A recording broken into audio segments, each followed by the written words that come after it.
Good evening, everybody, and welcome to the SARE for Senate Symposium. This is Friday, August 30th.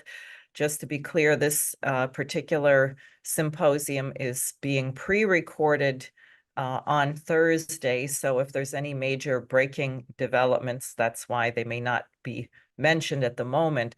What I do want to report is yet another peace activist has been raided at this time in the UK. Her name is Sarah Wilkinson, and apparently the police showed up at her home before 7:30 in the morning, a dozen of them in plain clothes from the counterterrorism police. They said she was under arrest for, quote, content that she has posted online, unquote. They have taken all of her electronic devices.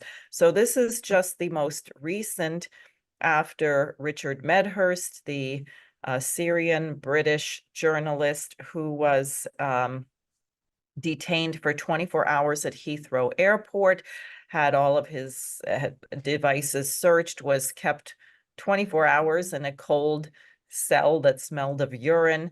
Then you had the arrest of Pavel Durov, the founder and CEO of Telegram, who apparently has been released after paying some massive fine. And then you have Scott Ritter, a good friend of mine here in New York, who had his home raided by maybe 20 FBI agents, claiming that he is in violation of the FARA Act, Foreign Agent Registration Act. So what I would say is that this means we are trying to silence all voices, both against the ongoing slaughter of children in Gaza and voices to stop arming Ukraine, who are telling the truth that Ukraine can never win the war and that the invasion of Kursk actually changed the entire situation. As I heard the deputy representative to the UN saying yesterday in an interview, Dmitry Polyansky said that President Putin made an offer on June 4th, a very generous offer to settle this diplomatically. And some people thought maybe Ukraine was interested. That belief has been laid to rest by the invasion of Kursk, clearly with the attempt to seize the nuclear power stations there. Russia is pushing them back. And meanwhile, Russia is apparently gaining about 11 square kilometers per day in Donetsk. So they are going to win the war, and it's going to be settled on their terms. Now, of course, this is not to the liking of the delusionally arrogant non-leadership in the United States and the UK. And I would go so far as to say what's actually driving this is an impending blowout of the transatlantic financial system. I suspect very likely to occur, short of extraordinary measures, this September or October after the third quarter reporting, since that seems to be the time of year for major crashes. And we know that this $2 quadrillion bubble of derivatives obligations can never be saved. And there's probably great anxiety in the financial world about who may be the next president of the United States, whether it will be Kamala Harris, who is the same thing as the MI6, CIA, and everything rolled into one, or Donald Trump, who certainly has his problems with the neocons still, unfortunately, having a bit too much say in his administration, but who interestingly has now brought in Robert Kennedy Jr. and pledged in public, with Kennedy standing by his side, to release the files finally on the assassination of John F. Kennedy and to address to stop sending money and armaments to Ukraine to end that war, and also to do something about the censorship and various other initiatives, particularly close to Kennedy's heart, as the health of the children of the United States. So there is potential for a shift. particularly with regard to Ukraine and Russia. That doesn't make the people who control Biden very happy. Myself, I think that the election process in the United States is still far from transparent or verifiable, and that is why it is so urgent that people not take anything for granted. And frankly, even if Kamala Harris is defeated, we still have an enormous amount of work to do. So, time to prepare yourself for battle. Now, I'm really happy about the presentation this evening with Fox Green, who is going to be talking about the Hudson River School and the way that this has been perverted by the environmentalist movement to undermine what actually Frederick Church, Thomas Cole, and others were working on. And I would say this is extremely important because if you think about what's going on in the United States today, there is virtually nothing you can point to, whether it's in healthcare, education, infrastructure, natural disasters, our military policy, the state of our cities, immigration. There is virtually nothing you can point to where you can say, gee, this is going in such an exciting direction. I can't wait to see where we are 50 years from now. It's all wrong. And part of the reason it's wrong is because our way of thinking about it is wrong. And our conception of what it means to be a creative human being is wrong. What is unique about the human species? Our ability to solve problems, which lower domain species cannot do. And so I think I will leave it there. Let me just say of Fox, one, he is a very talented graphic artist whose work I have appreciated in my campaign and used. He also is the founder of Space Commune and the New York Energy Alliance. And so Fox, why don't you go ahead, and if you want to say anything about the organizations you founded as well. Great. Thank you, Diane. It's so exciting to be talking to you and your audience tonight because the things you just hit on are perfect for what seem like, ancient history at this point, right? Thomas Cole lived in the 1800s, and that's ancient history, and we're talking about things that are happening today. But it does stem all the way back to, the founding of this country and what people were inspired by the founding of our nation, and that we need to return to that, right? Um, so my background, I'm, a designer, an artist, a small business owner here in the Hudson River Valley of New York. Very supportive of the SARE campaign both times around, right? And I run a little media channel with my partner called Space Commune. We're also ramping up an organization called New York Energy Alliance because there's a lot of energy policy floating around New York State they're trying out here first, and they're using us as a guinea pig for the rest of the country. And it's scary, scary stuff that is not going to benefit the American people. So we're trying to raise the alarm bells, as you and everyone else we're trying to save our nation, right? Exactly. So I guess with that, I should get started on this presentation, right? Yep, go right Yeah. ahead. All right. So let me share my screen here. Okay, so this presentation is called Thomas Cole's Warning to the American People. And this is Thomas Cole. So first off, I mentioned that I live here in the Hudson Valley. This is a picture I took while hiking and camping. This is in the Catskill Mountains. Beautiful, beautiful place. I highly recommend everybody in the US come visit this wonderful area. Um, and this is a Thomas Cole painting, one of his many, many paintings. I don't know if you can see the similarity, but this is pretty much the exact spot he painted. And, Thomas Cole he loved the summertime. He loved hiking and camping.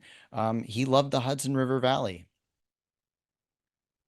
a little bit more about the background of Thomas Cole. I have a little bit more in common with him. We share a birthday, February 1st, 1801. Thomas Cole was born in England. His family immigrated here when he was 17 um, for economic reasons. He, as a young man, moved to Philadelphia, I believe, and then eventually he ended up in the Catskill region. He loved being up in nature here. It's very, it's a good mix of like rural and small communities, small cities. He lived a tragically short life. He died at the age of 47. So in 1848, just after his 47th birthday, he died of pleurisy, supposedly. So if you come to Catskill, if you come to the Hudson Valley, you can visit his house. You could see that in the top left-hand corner. Beautiful house that's still here, and you can come visit it, and you can see from the deck of his house, you can see the exact ridgeline that he painted that influenced his painting. So you can see his painting there matches the ridgeline that you can see from his porch, which is a very cool experience to connect the present to the past to the present. We're still living in the same world, aren't we?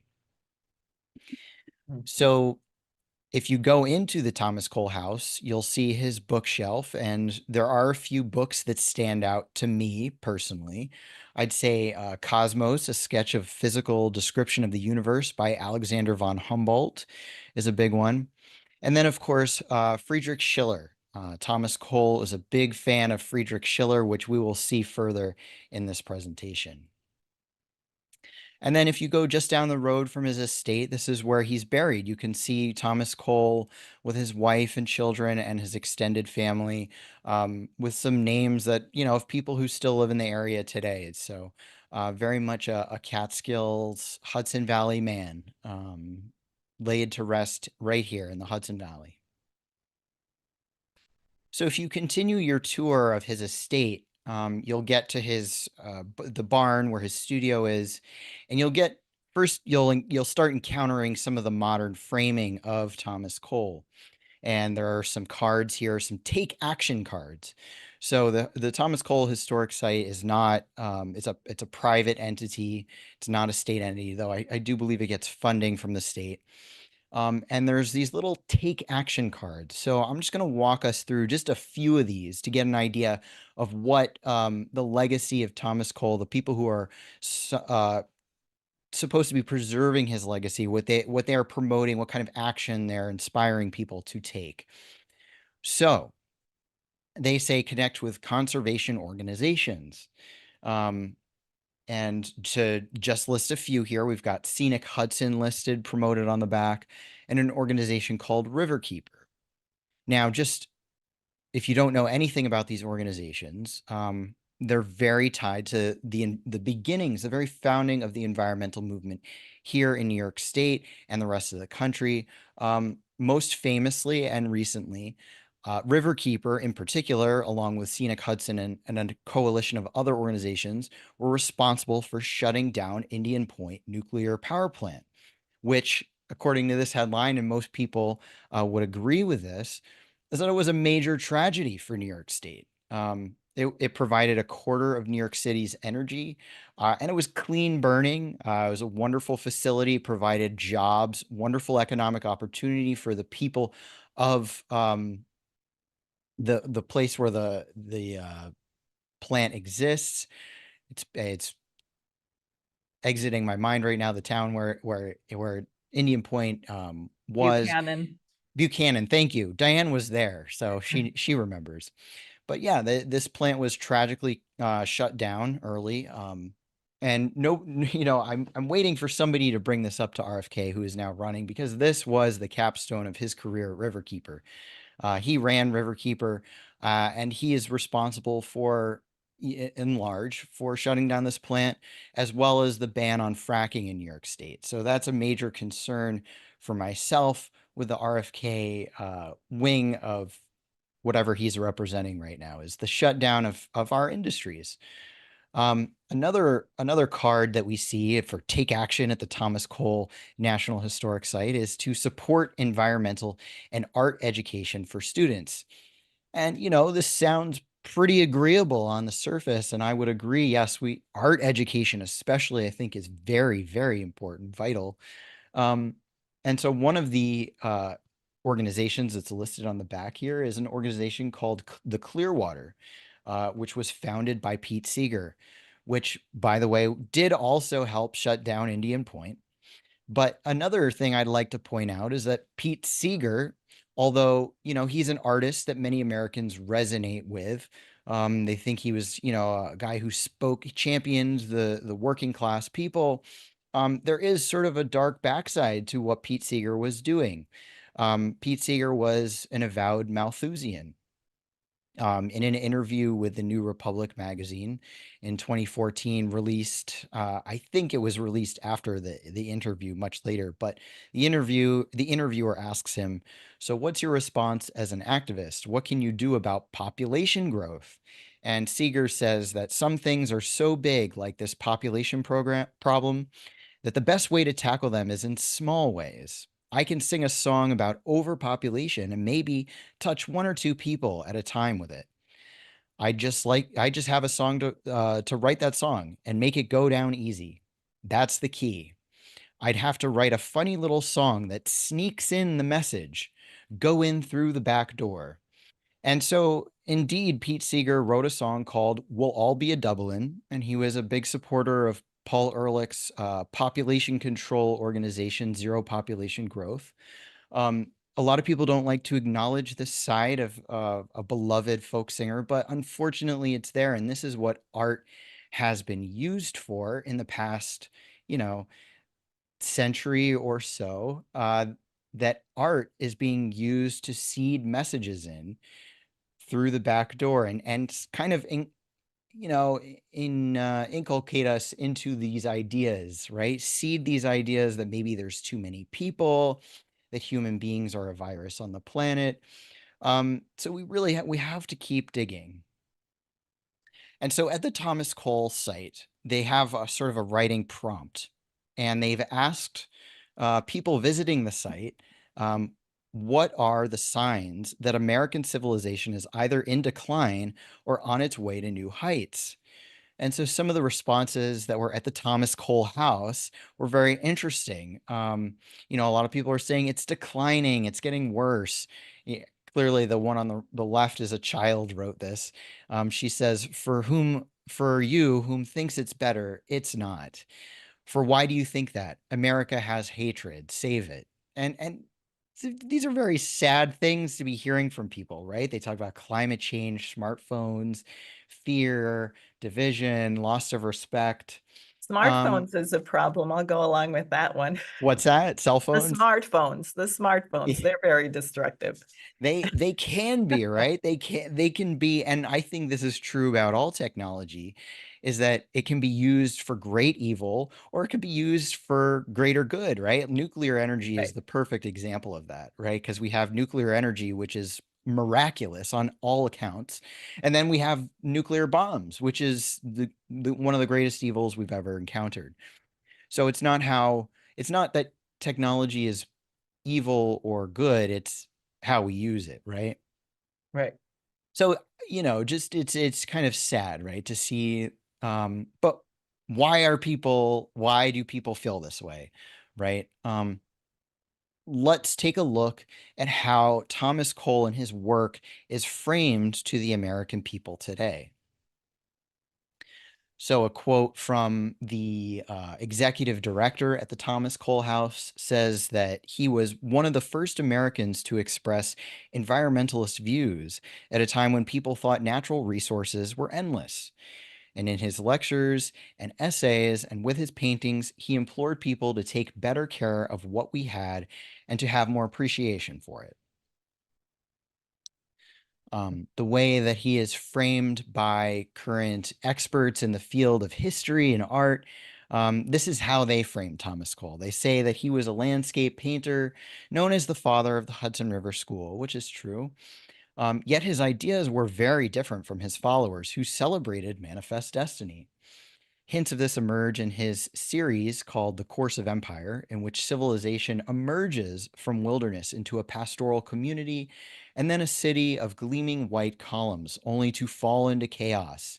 In the last five paintings, of the five paintings, desolation, the moon serenely rises over nature reclaiming ruins.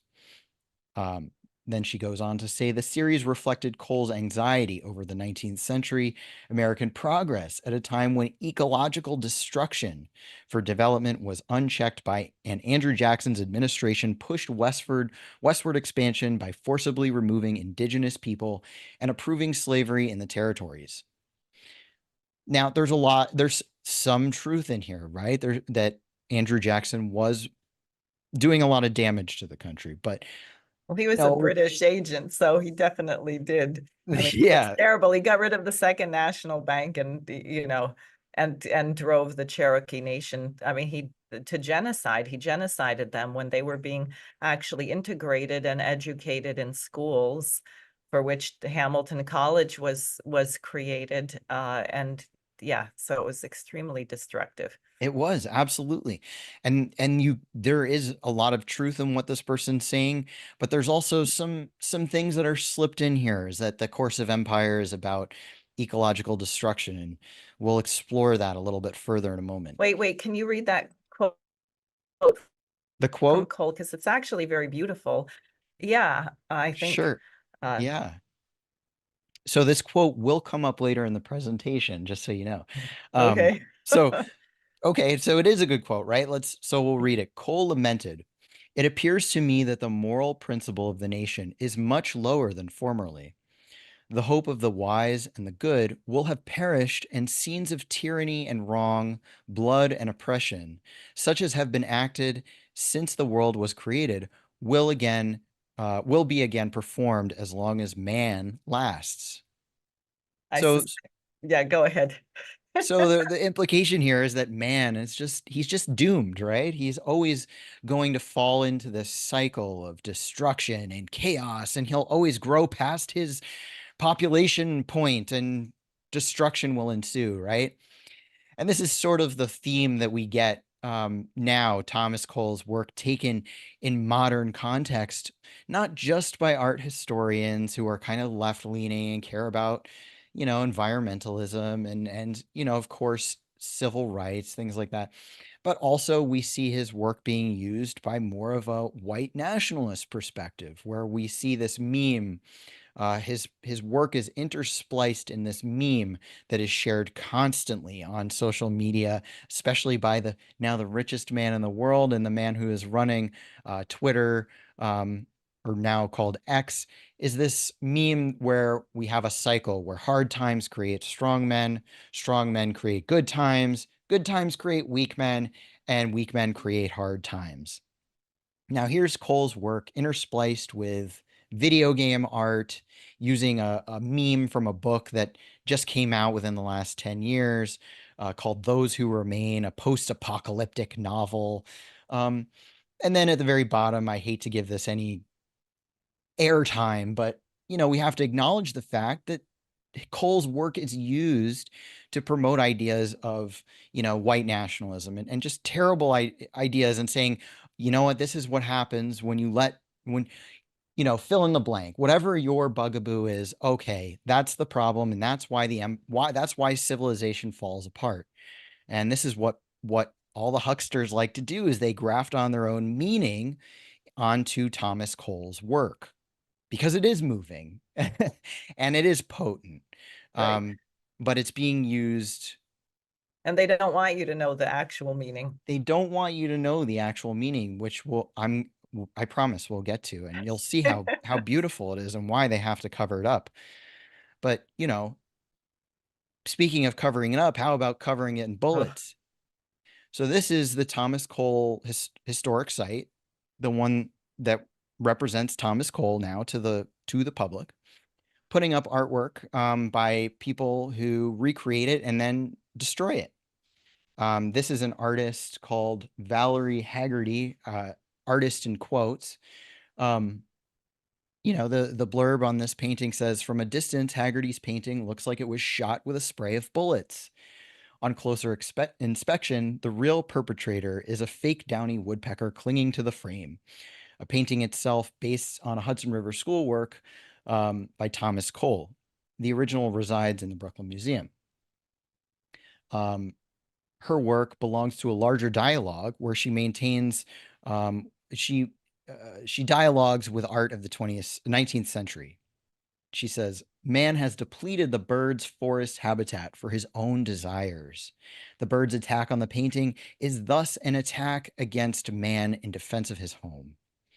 And then this other blurb says that Haggerty recreates famed American paintings in various states of decay or ruin to present an alternative view of history, the complicated realities underlying these idyllic landscapes from colonization to environmental destruction. This work highlights her deep interest in 19th century Hudson River School landscapes. Here she covers a reproduction of a picnic scene by Thomas Cole with raw, gaping holes. The fake downy woodpecker clinging to the frame points to the source of destruction.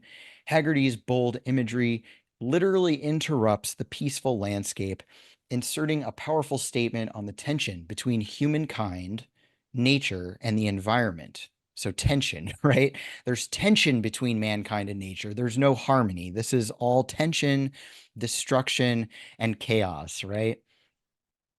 And Diane, I mean, you've been here before. This is Olana. This is Thomas Somehow I missed Cole's. this though, and it gives me good reason not to go to the Brooklyn Museum, but Uh, I know, isn't this?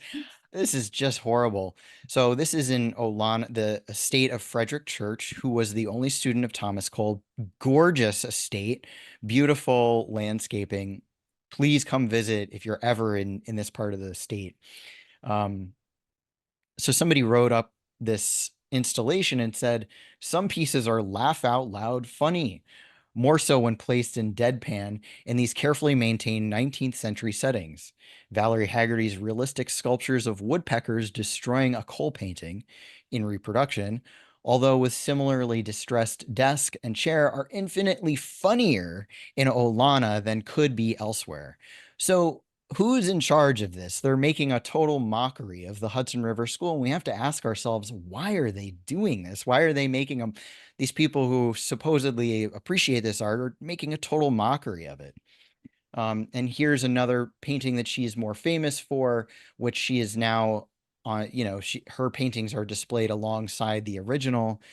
This one's called Fallen Bierstadt, and this is what the artist says about her painting. This is an example of early American painting that perhaps was left out in the landscape for over 100 years.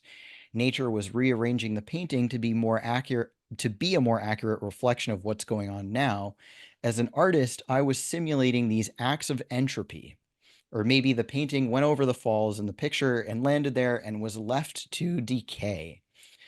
So this is even beyond metaphor, right? We have people going to the Thomas Cole House and saying how depressed they are with the state of America in decline. And we have literal artists, quote unquote, destroying Hudson River School paintings and getting endorsed by the Thomas Cole House itself and the state of and Olana, right? So what is going on here? So what are assumptions that we can make about Thomas Cole's work if we were just to view it through the modern lens of all these people, the curators, the historians, the influencers, um, is that Thomas Cole was a proto environmentalist and he had a distaste for human impact on the environment. That he was opposed to growth and development and he was anti industry, that he was deeply conservative. He was afraid of the future. He was afraid of what would happen in our country. And he wanted things to stay the same and not change at all. And that he was strongly opposed to the idea of manifest destiny. So it is true that Thomas Cole was trying to communicate a message. Nobody can cover up that fact, right? It's inherent in the fact that he created sequential art, right? Most paintings are just a single painting, but Thomas Cole actually created a series of paintings, many series, right? He did The Course of Empire, he did The Voyage of Life. We'll see another one called The Pilgrim of the World and The Pilgrim of I can't remember the title, but he did lots of series, and you could consider this sort of a proto um, movie experience, right? Where we're shown a series, we're shown images through time, and it's kind of transcending that single image. So, what was the message that Thomas Cole was actually trying to communicate to the American people? Because I don't believe any of the stuff that we just saw, right? Um, so let's get to know Thomas Cole from his own words. So I'm going to read from a series of essays that he wrote, one of them being an essay on American scenery. So I'd like to just answer a few questions using his own words. So, is Thomas Cole afraid of development and industry? In what has been said, I have in general alluded to wild and uncultivated scenery. But the cultivated must not be forgotten, for it is still more important to man in his social capacity. It encompasses our homes, and though devoid of the stern sublimity of the wild, its quieter spirit steals tenderly into our bosoms, mingled with 1,000 domestic affections and heart-touching associations human hands have wrought and human deeds hallowed all around us. And it is here that taste, which is the perception of the beautiful and the knowledge of the principles on which nature works, can be applied and are dwelling places made fitting for refined and intellectual beings. So I don't think that he was afraid of development. I think he was afraid of something else here. Why did Cole valorize American scenery? Cole writes, there are those who, through ignorance and prejudice, strive to maintain that American scenery possesses little that is interesting or truly beautiful, that it is rude without picturesqueness and monotonous without sublimity, that being destitute of those vestiges of antiquity whose associations so strongly affect the mind, it may not be compared with European scenery. Let such persons shut themselves up in their narrow shell of prejudice. I hope they are few, and the community, increasing in intelligence, will know better how to appreciate the treasures of their own country. I am by no means desirous of lessening your estimation of the glorious scenes of the old world, that ground which has been the great theater of human events. Those mountains, woods, streams, made sacred in our minds by heroic deeds and immortal song, over which time and genius have suspended an imperishable halo. No, but I would have it remembered that nature has shed over this land beauty and magnificence. And although the character of its scenery may differ from the old world's, yet inferiority must not therefore be inferred. For though American scenery is destitute of many of those circumstances that give value to the European, still it has features and glorious ones unknown to Europe. So I guess what he's saying here is, well, we should take pride in our country, not say, oh, well, Europe is better than us in every way possible. No, we should take pride in what we have in the new world as Americans, not to disparage the old world, but to carry on the legacy of what was good in the old world into the new world, right? Kind of a balanced out statement, I think. Does Cole want to prevent all development in favor of preservation of the Hudson River Valley, which we see very much today as lots of preservation organizations, right? So Cole writes, the Rhine has its castled crags, its vine-clad hills, and ancient villages. The Hudson has its wooded mountains, its rugged precipices, its green undulating shores, a natural majesty and an unbounded capacity for improvement by art. Its shores are not besprinkled with venerated ruins or the palaces of princes, but there are flourishing towns and neat villas, and the hand of taste has already been at work. Without any great stretch of the imagination, we may anticipate the time when the ample waters shall reflect temple, tower, and dome in every variety of picturesqueness and magnificence. Now, this passage is really interesting to me because dome reflected in the water reminds me so much of a structure that I mentioned earlier in this presentation. I don't know if you're thinking of it too, Diane, but Indian Point, right? Had these Right. beautiful domes that were reflected on the water. And Thomas Cole thought that was beautiful. He Right. didn't even know what nuclear power was, but he could imagine a beautiful future with this. So I think that's very interesting. Hmm. So, was Cole a conservative who was averse to change and afraid of the future? So, in these next few passages, these are from a different lecture that he wrote a little bit later in his life called A Lecture on Art. Um, so, Cole wants, and then I'll cut into the quote here. He wants to lead the consideration of American art and to suggest what appears to be incumbent on us as a community, if we desire to sow seeds in the field of the beautiful, which for ourselves and the coming generations shall grow and ripen into abundant harvests. Pregnant with life, the air we breathe surrounds the natural world and softens into harmony its rugged forms. So art, the atmosphere which encircles the sphere of humanity, kindles the dead soul and raises it above the dullness of mere animal existence into intellectual acquirement. And he quotes Schiller here. Here's me quoting Thomas Cole, quoting Schiller.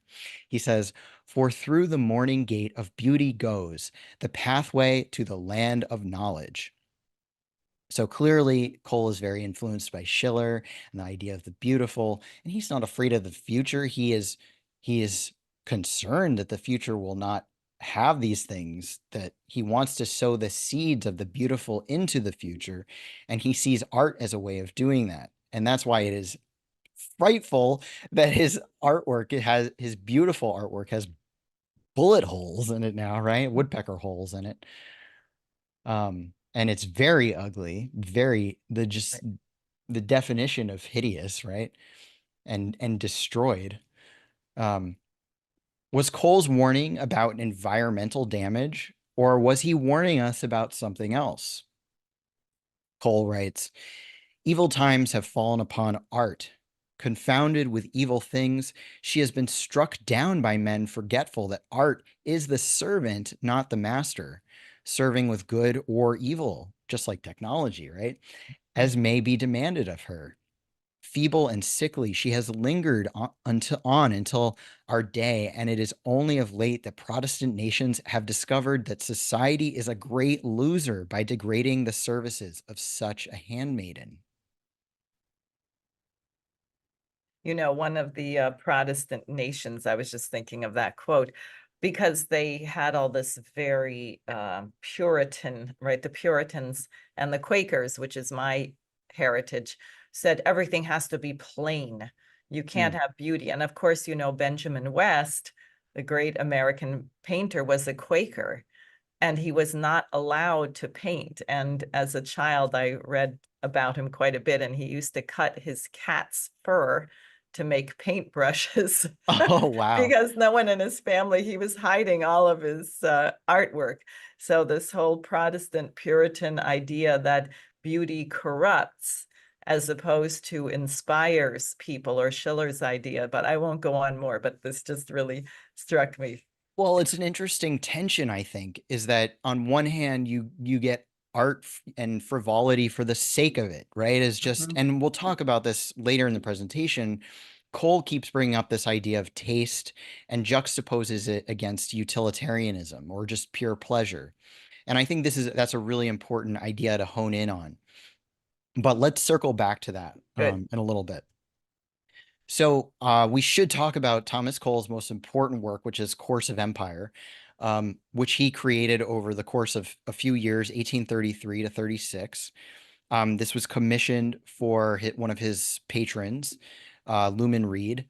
And this was how Cole sketched it out as it was supposed to look over his fireplace. So we see the first two paintings and the sun rising.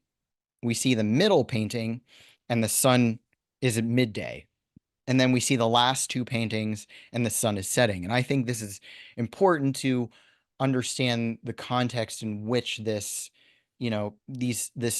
this course of empire happens, right?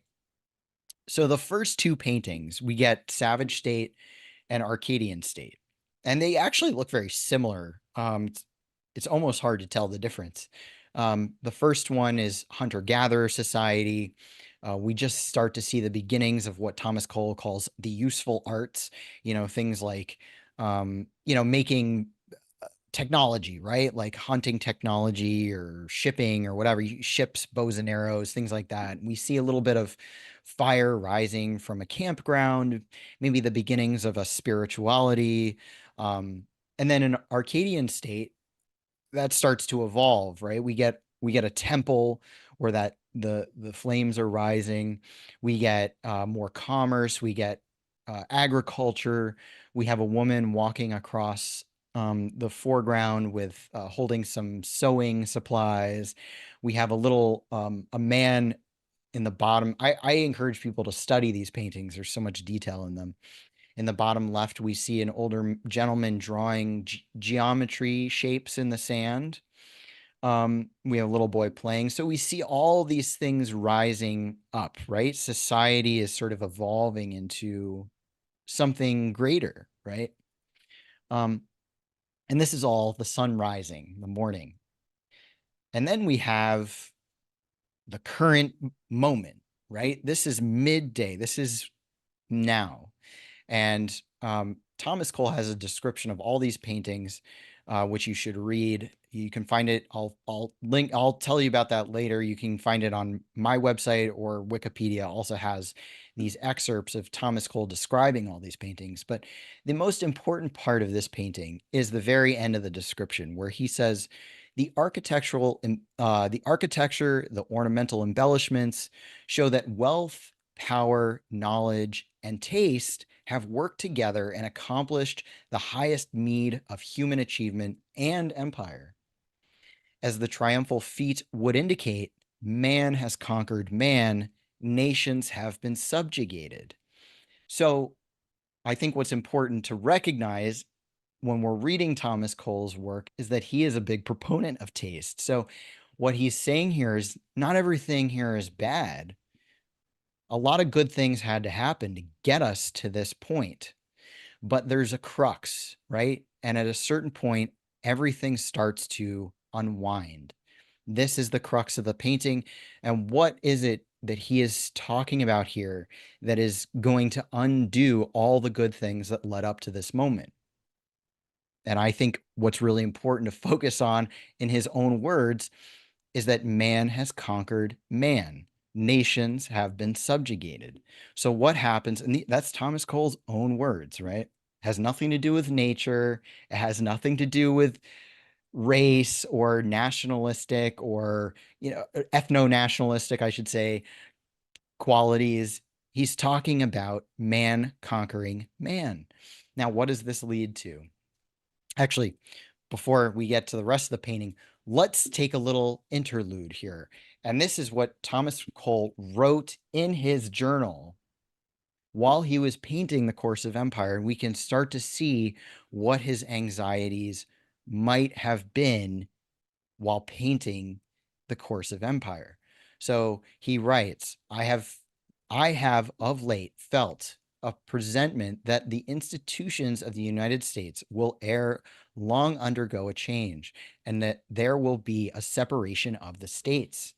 Riot and public murder are common occurrences. Every newspaper brings accounts of the laws violated, not by individuals merely, but by organized societies who act in defiance of the lawfully constituted authorities. What a weakness this proves in the government. It appears to me that the moral principle of the nation is much lower than formerly, much less than vanity will allow. Now, this is the quote from before, right? Remember, we read this before? Americans are too fond of attributing their great prosperity of the country to their own good government instead of seeing the source of it in the unbounded resources, not limited resources, the unbounded resources and favorable political opportunities of the nation. It is with sorrow that I anticipate the downfall of pure Republican government. Its destruction will be the death blow to freedom. For if the free government of the United States cannot exist a century, where shall we turn? The hope of the wise and the good will have perished, and the scenes of tyranny and wrong, blood and oppression, such as have been acted since the world was created, will be again performed as long as man exists. Now that's where we can see where they chopped up the quote for the Environmentalist magazine.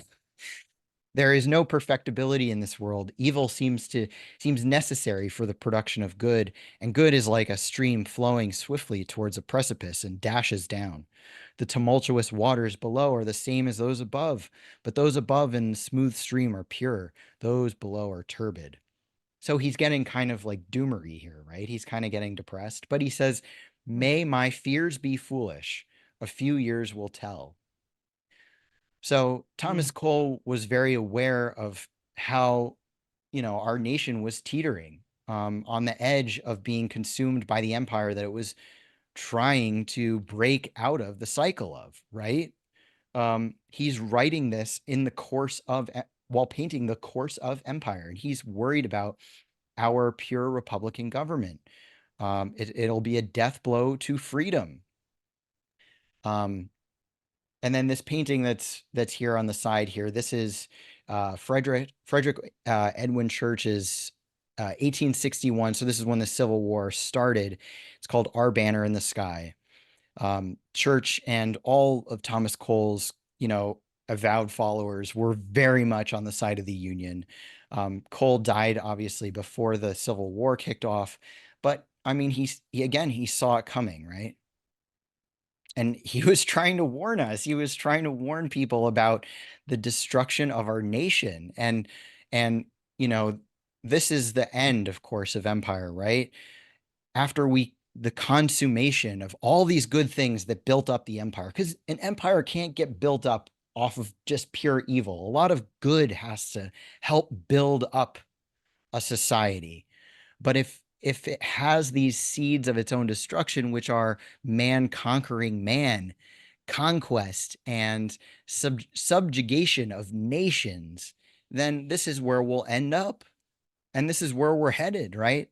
You see destruction and war, right? That's what this is. It's just war. And then, I mean, we don't want nuclear war to happen, but if it did, it might look something like this desolation picture, right? Where there's nothing left. There's no human beings left. And what little bit of beauty we created represented in these columns, these beautiful mathematical columns, it'll just be a shell of what it was, and it'll eventually just crumble and go back into the earth.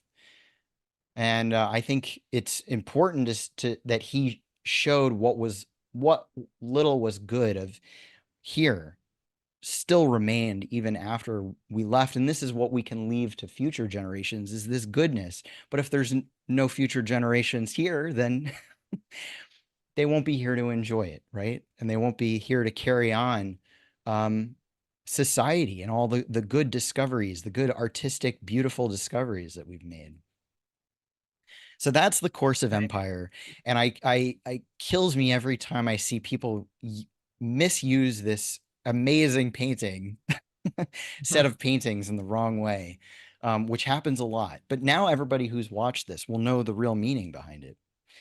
Um, so to continue on a little bit here.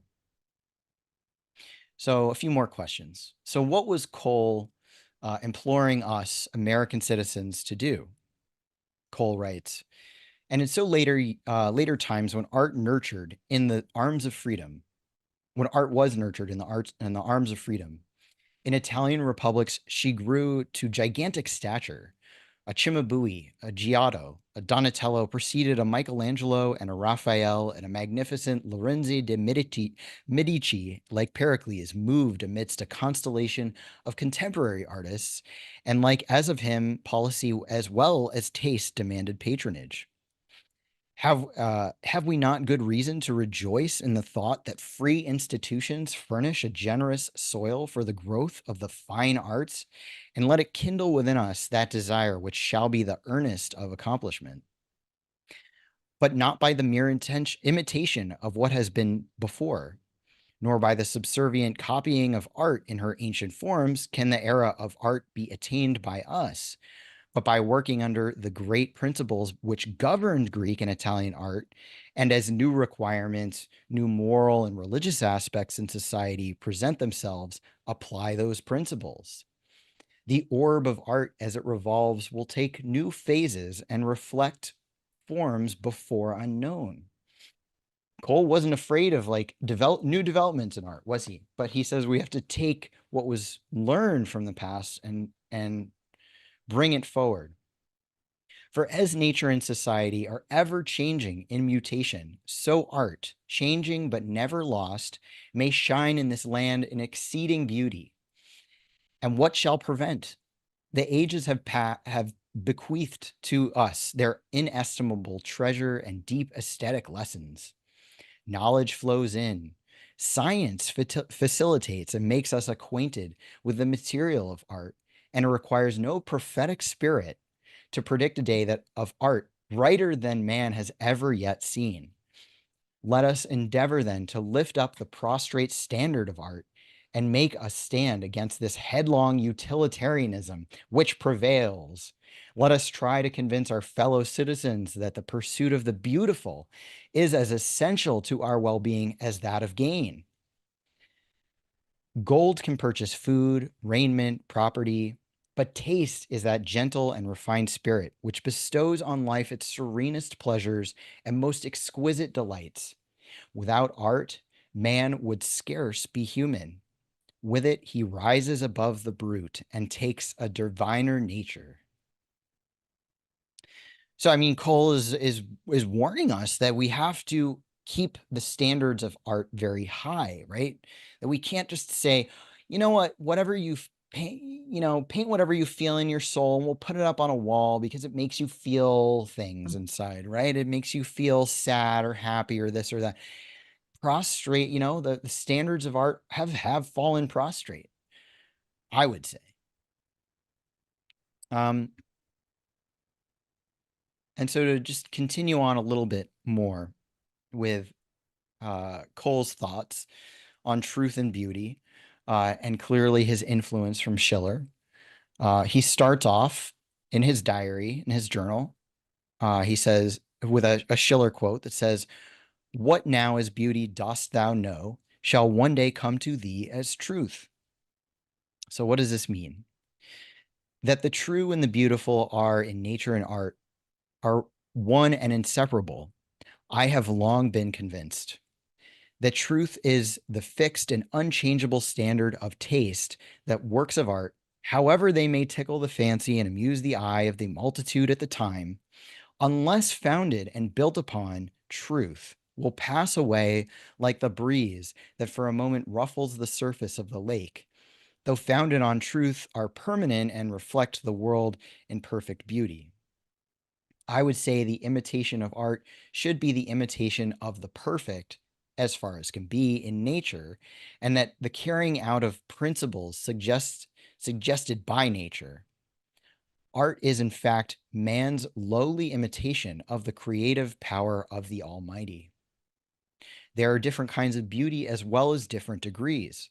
The oyster has not the beauty of the moon, the moral is not of the physical, nor the animal beauty that of vegetable. I've expressed my meaning very imperfectly, but I feel certain that the true and the beautiful are one. In a future state, we may find perfection that we are incapable of conceiving while wrapped in the corporeal clay. Now, already we're seeing what is Thomas Cole referring to? He is alluding to the idea that there's something we can recognize outside of our material existence or our corporeal clay. That the modes of beauty with which we are acquainted are more or less allayed by our grossness and impurity, that our admiration of fiend-like forms, tempests, and the developments of human passion, which have been used to admire in nature and art, will be formed but the shadow of our own dim vision. Angelic beauty, stainless and pure, will be known as the true and only beautiful. And as Schiller says, that which now affects us as the beautiful shall be found to be the true also. So Cole is saying, that we can tap into a, a, a truth that is outside of our material existence, right? And that the way we do that is through art. That we can make things that are aesthetically pleasing and this and that, but what we're trying to do is take part in the creation of our world and tap into something that is real truth that we recognize as beauty, as Schiller says, but that it comes back to us later. What we thought was just beautiful is actually we're recognizing what is true, what is true beyond the corporeal world. Um, so this was the other series that I was referring to before, called The Cross in the World, that Cole did not get to finish. These are unfinished paintings that he started this series, and he passed away before he could finish. Uh, Mm. but as we can kind of quickly walk through, I couldn't find the second one. I know it exists. There's a description of it, but I couldn't find a picture of it. A lot of these Hudson River School paintings are hidden away from people, and it's starting Wow. to make sense why, All right? right. Um, so the series is about two youths entering upon a pilgrimage. One is going towards the cross, and one is going towards the world. And halfway through their journey, we have the pilgrim of the cross and the pilgrim of the world. The pilgrim of the cross is going through a lot of hard times, but he is continuing to follow the cross. The pilgrim of the world is kind of setting his sights on the material accumulations, right? He sees a crown, he sees a castle with a crown in the distance. He says, okay, well, life is all about accumulating as much material as possible, right? But then at the end of the journey, right, the end of life, we see the pilgrim of the cross is being offered this eternal, eternal life because he lived despite all the hardships. He stayed true to what was guiding him through life, which was Mhm. the eternal beyond the material. And we see the pilgrim of the world at the end of his journey. All he sees is a skull in the mountains and just nothing, because beyond the material world, you can't take anything with you. What is there beyond that? And I think what this series represents is that Cole was very much a believer in free will, and he wanted to guide people in the direction of righteousness and truth. Cole was very much a Christian. So just to briefly go through some of the themes of Cole's work, um, Cole was a patriot. He was an American patriot. He was dead set on defining what American patriotism was, as opposed to European. He was born in England. He spent many years studying in Europe and learning from the greats, and he had an appreciation for it. But he wanted to take what was good about the old world and bring it to the new, and say we have a clean slate, we have a fresh start. The U.S. is an amazing idea, and we have an opportunity here. The country was brand new when he was alive. And we have an opportunity now to stand up to the empire, right? I New hope. York State is very unique in this, because we have sort of two mottos, right? Have you seen these two license plates? We have Excelsior on some license plates, and then some people call it the Empire State. So that's an interesting contradiction, I think, because Excelsior is very much evocative of the idea of the sublime. The sublime refers to something of such excellence and grandeur or beauty that it inspires great admiration or awe. Whereas Excelsior is about aspiring to that and going ever upward, right? Excelsior means ever upward or higher. Um, so one is about the sublime, which is what we look towards, and the other is the action of going towards the sublime. So Excelsior is a very inspiring statement, I think. But some people like to call this the Empire State, and nobody really knows technically when it started being called the Empire State, but some people attribute that to a George Washington quote. um, so George Washington wrote to the mayor The first post-colonial mayor of New York City, James Duane, he writes to him and says, I pray that heaven may bestow its choicest blessings on your city, that the devastations of war in which you found it may soon be without a trace, that a well-regulated and beneficial commerce may enrichen your citizens, and that your state, at present, the seat of the empire, that's where he says it, may have set such an example of wisdom and liberality as shall have a tendency to strengthen and give permanency to the union at home and credit and respectability to it abroad. The accomplishment whereof is remaining a wish and the primary objective of all my desires. Now, I would say that Diane Sarah is the only candidate who is actually following these words of George Washington, right? Because it's still very much the seat of the empire, isn't it? Yes, unfortunately. Yeah, I mean, you it's have the irony of George Washington being sworn in at Federal Hall in the New York Stock Exchange across the street, right? mm, Couldn't be more clear. yes. And if you ever come, if you're not a New Yorker and you come to visit New York City, you'll know you can feel the seat of the empire is there. Oh, you feel it. So so Cole talks about taste versus utilitarianism or pleasure or this Jeremy Bentham idea. Um, So he writes, he wrote a letter to the critics of art. He critiqued the critics, and I think that's very cool of him. So he writes that the art of painting is not merely a thing for amusement. It may amuse as your criticisms may, but it has higher aims as your critiques may also have. It is, in its higher departments, the imitation of the creative power. It forms the principles of eternal nature, a world of its own. Its influence on man, morally and intellectually, has been made and is far more extensive than many of you have ever dreamed of. In ages past, it has made moral and religious impressions on the mind and character of nations that are not yet effaced. It is the engine of capable, it is an engine capable of great good or great evil. It speaks a language intelligible to all nations and to all ages. In the historical productions of the art, the mind is impressed with all the power of reality. In the imaginative, it is transported above the common sphere of humanity. In the familiar, it illustrates a moral or inculcates the affections. In still life, it may amuse the eye and hold, for many seasons, the beauty which in nature perishes in but in an hour.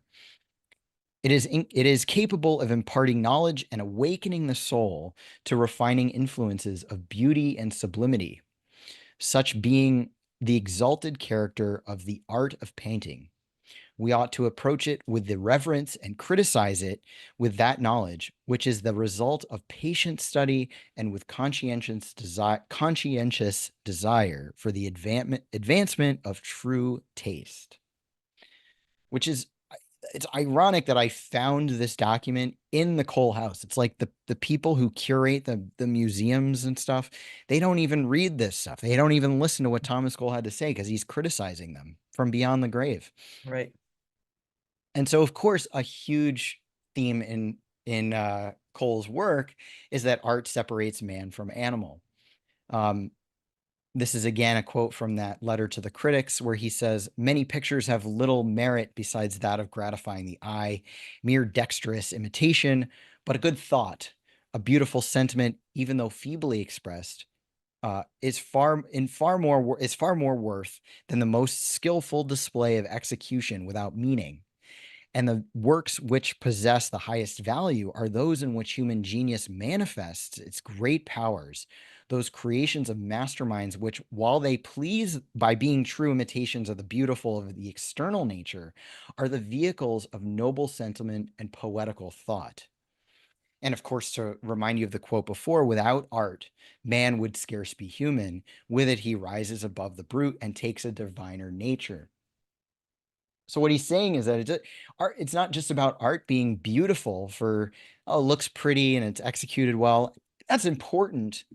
Uh, but even something that isn't executed well, if it contains within it some truth, something of higher that moves people to a higher level, um, that's more valuable. But when you can combine both, then that is really what we should be striving for, and what the critics should be encouraging people to do. Um, and of course, this is Thomas Cole's painting, Prometheus Bound. And this is a little sketch that he did, of a close-up of Prometheus. And I think this is very important because Prometheus is a very important figure for pro-humanity, anti-Malthusianism, right? Prometheus was the god who loved mankind so much that he gave mankind fire. He gave mankind the technology to rise above his state of being just another animal on the planet. He loved humanity. And unless Thomas Cole didn't agree with this, why else would he paint this? Because he was a Promethean, and this goes even further back than Christianity, this idea of Prometheus loving humanity. And of course, a theme in Cole's work is he was a Christian, and a true Christian, not somebody who, this fake Christianity that talks about, destroying this ethno-nationalism and just nastiness. He was a real Christian in the true sense of the word. Um, his gravestone says, "The Lord is my shepherd," and his wife's gravestone says, "I will dwell in the house of the Lord forever." And together, those stones are the bookend to Psalm 23, which is important, because it's about following the path of the Lord, which is what his final series of paintings is about, and not living just for the material world and the benefits of the material world, but living for a higher truth and a higher morality and beyond and into the eternal, right? And so there, unfortunately, we don't see a lot of this of what Thomas Cole was trying to um, talk about, which was harmony of man and nature, right? He wasn't talking about mankind destroying nature and one at the expense of the other. He was talking about a harmony of man with nature, with using taste and development in a way that is artful and intellectual and thoughtful and caring. And the only place that I see this, or the beacon of hope that I see this, shining most brightly at the moment, is with Xi Jinping in China, right? This is from one of his recent addresses to the party, as he wrote, or he said, polarization or common prosperity, pure materialistic pursuit or coordinated material and cultural ethical advancement, draining the pond to catch the fish or creating harmony between man and nature, zero-sum game or win-win cooperation, copying other countries' development model or achieving independent development in light of national conditions. What kind of modernization do we need, and how can we achieve it? We must put people first and ensure modernization is people-centered. This is a very Promethean statement, right? This is a true caring about mankind. This is not conquering man, the conquering of man by man, which is what Cole warned us about in the course of Empire. Um, this is achieving harmony with nature, right? So we don't destroy nature and we don't destroy humans. We grow together in harmony. And apparently, Xi Jinping did learn the lessons that Thomas Cole was putting out there. Um, I think that as Americans, we should do this too, and that we should work with China and Russia, because they're getting the picture straight. And so, of course, when I was at the Thomas Cole Museum, I had to write my own thoughts on the piece of paper, which I'm sure the museum curators tossed out right away, but they will be immortalized on YouTube here. This is what I wrote at the Thomas Cole House. I said, Cole was on a mission to warn Americans about the empire, specifically the British Empire, which we had just fought a war of independence against. A Malthusian empire that sees mankind as an animal. It is clear from the false framing of Cole as an environmentalist that the very empire he tried to warn us about is currently running not only this organization, the state of New York, but our very nation, the United States of America. Our only hope as a nation is to reject the Malthusian environmentalist empire that says we must reduce our footprint and our population because we are supposedly killing the planet, and remember our roots as a republic that stands for peace, prosperity, truth, and justice. We need to end all wars. We need to join Russia and China and develop the world with nuclear energy and explore the stars. We need win win cooperation, and God bless the USA. And that's my presentation. And if I highly encourage people to get to know Thomas Cole, the horrible site that, that runs his stuff. Now you can buy these books from them, which I do recommend people read, but you can also go on my website, spacecommune.com/Thomas Cole, or scan in this little QR code. And I did create this little pamphlet, this mini pamphlet, which is just one piece of paper you can print out, and it's got the questions that I read through. Actually, it's got them in more detail so you can read it in more context. But I encourage everyone to get to know Thomas Cole because he cared about you. He cared about the people of the future, and he warned us, and his warning is so important. And Diane is fighting that good fight. We need more people doing that, fighting the seat of the at the seat of the empire. Thank you very much. Now, You're if you could welcome. stop sharing so we can just say a little bit great. Thanks. I'm going to try something here. Uh, I'm going to, oh dear, this won't let me do two. Will it? Oh, no. Okay, well, we're going to only be able to talk one at a time, I guess. Um, Let me see. Oh, no, we can do it. There we go. So now the recording will have us both. Uh, this is really striking because it is what the United States was. And that's why the United States produced people like Lyndon LaRouche or General Douglas MacArthur or Eleanor Roosevelt, Martin Luther King, Frederick Douglass. Uh, there are so many threads of ancient civilization, what Schiller spoke of, but really going all the way back to Plato and Socrates, and his whole discussion of why he wasn't afraid of death, practicing for the moment when you finally get to leave your mortal existence and become a spiritual being in that way. And this is so much lost. And I really appreciate the way that you made clear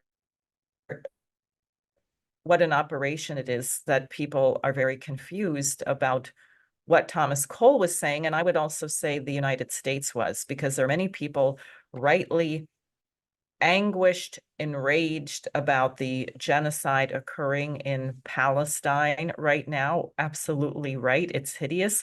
The United States absolutely is funding it and perpetrating it. But is that our identity? And I would say no. And as soon as one says no, you get many, oh no, the United States has always been a racist, genocidal. No, it has not. But you cannot just paint everything with one brush. And also, I know you and I, Fox, are perfect and absolutely consistent in all we do, but some people in history have not been consistent. They have problems. Henry Clay, for example, was a great patriot. He also was a racist, Mm. So so other than the people today who are perfect in every way and consistent, people in the past weren't always that way. And therefore, you have to really keep have a higher sense of mission and where we're headed. But what thoughts do you have having done this? Because obviously, what also strikes me is you care about this incredible gift that these artists were giving to the United States and the way that it is being misinterpreted. And frankly, young people are being robbed of the optimism and the understanding of it. Yeah, I exactly. And just to like kind of react to what you said a little bit, like it's actually okay that people are imperfect. It gives us the opportunity to become better and have perfectibility, right? We're all Mhm. imperfect. And this is what the Bible teaches us, is that we need to forgive people and give them the chance to improve, right? As we're given the chance to improve. And it's not about, oh, he was right or wrong the whole time. I was wrong about Thomas Cole. I've lived in the Hudson Valley for 20 years and I thought that he was a degrowther. I thought he was an environmentalist degrowther, and this was kept from me, and it's resonated so much with me to the point where I'm like, everyone has to know about this because this is our heritage. And it's not, as Thomas Cole noted, that Europe, it's not about just throwing it all away and saying, well, that was bad, burn it all down, hit the hard reset button. No, it's about taking what we learned, what created that abundance in the first place, and carrying that forward while stripping it of what were the seeds of its own destruction, which is this view of mankind that that mankind is an animal of just of the purely material world, and that we will outstrip our resources at some point, and that we're a virus on the planet that's overgrown our own, our place, right? And Mm. that's nonsense. That's clearly a transposition of how the empire, how the oligarchy thinks of human beings themselves. They think that they're transposing their ideology, these axioms of how they think the world and science work, is this big bang idea where everything just blew up and then everything is in slow motion decay, and that eventually the universe will collapse in on itself in a heat death. And this is the idea that underpins everyone's mindset, is that everything's just slowly falling apart. That's the woman's painting underneath the waterfall. Everything's just going to decay, right? But that's not true at all. If we actually study history, actually things have been on a course of improving over time, and that it's our opportunity to take part in that process of the universe building on itself, and that's our free will, our choice is to become part of that. Or we can just say, well, I'm not here for a long time, I'm here for a good time, and I'm going to get as much as I can in my material exploits. And we all know that at the end of the day, there's a little voice in our heads that says, no, no, no, there's more than that. And that's why those people always end up going insane. Right. Well, that's really, in Thucydides' description or his lengthy book on the Peloponnesian War, he describes the interval when the plague comes in during the war. Now, why did you have the Peloponnesian War? Because Greece had gone degenerate. The model of of Athens, of Solon, had collapsed, and the dialogues are all full of sophistry and arguing of why everyone should be at war. So what happens when the plague sets in is that everyone says, well, I'm going to die anyway, so I might as well sleep with my neighbor's wife. I might as well do other debauched things. I might as well steal this, because as opposed to a situation where people had a higher sense of purpose, where perhaps also you might have prevented the plague from spreading because you would have taken a different approach. So I think that's very important, very important. So I'm afraid we have to wrap up. We're running out of time, but any last thoughts you'd like to share? I just learn about the Hudson River School. It is your cultural heritage. If you are an American, this was the first artistic movement in our country, and it defined who we are. And if you actually learn what it was and what the real manifest destiny was all about, that's a whole other conversation to have. But that America is not, it's not perfect, but what we were formed on was the idea of perfectibility, and that we could strive ever higher towards perfectibility and towards a higher state of being, um, and that we need to continue in that legacy. Otherwise, we will continue down the course of empire.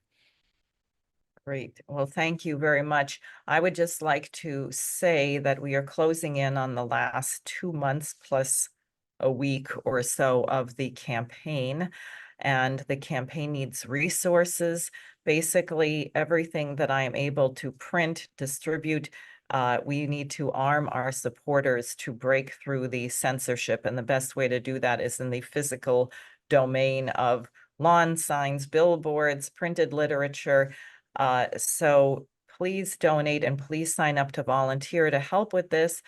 I would like to also let everybody know that I will be writing a short statement, a leaflet for Labor Day weekend, and it will be available on the website. It will be black and white. Please go to the website, probably tomorrow afternoon. It'll be there. Print out as many copies as you can. Take them to your local Labor Day parade or other events over the weekend. It will be an important message about ending the endless wars and retooling, using our labor force for the good, speaking of something that can be for the good. So thank you very much, and I hope to see everybody next week.